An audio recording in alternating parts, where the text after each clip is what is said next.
Birthday na ni Precious, kaya naman bibili tayo ng cake, guys. Kaso nga lang wala tayong pera, kaya naman bibili tayo ng maliit lang.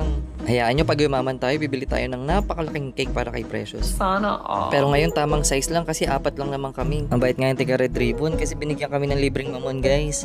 Umuwi na ako kaagad para i-ready na yung cake ni Precious. My cake!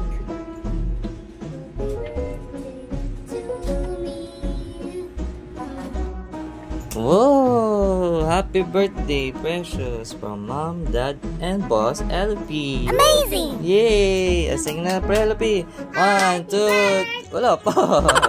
Yeah, 1, 2, 3, go! Happy birthday to you.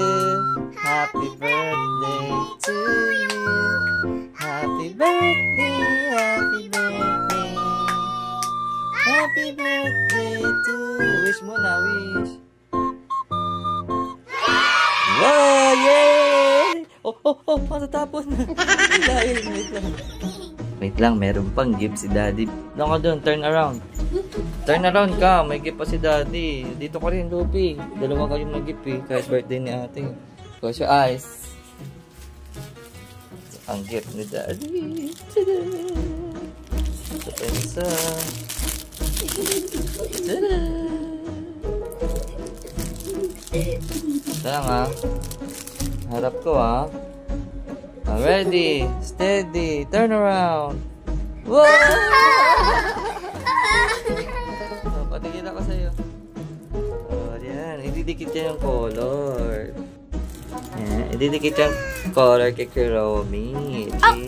Sana mamaya na yan. Kakain muna tayo ng cake. Yan lang muna ang kaya ni Daddy. Babawi na lang ako next time. Natutuwa lang ako sa mga anak ko kasi kahit simpleng bagay lang, tuwan-tuwa na sila.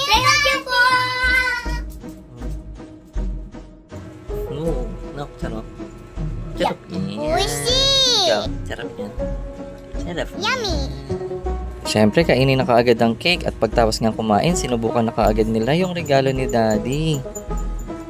Kuha sila. Tapos, parang may mga number yung colors. Kukuhain nila yung tamang beads para dun sa color na yun. Gamit yung pink na pen. Diba? Ang cool talaga.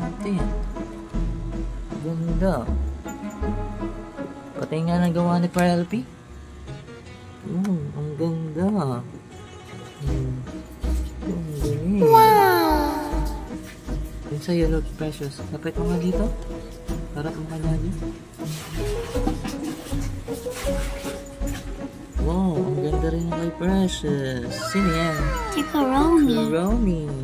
This one is, sino to? Cinnamoroll. Cinnamoroll. An unicorn.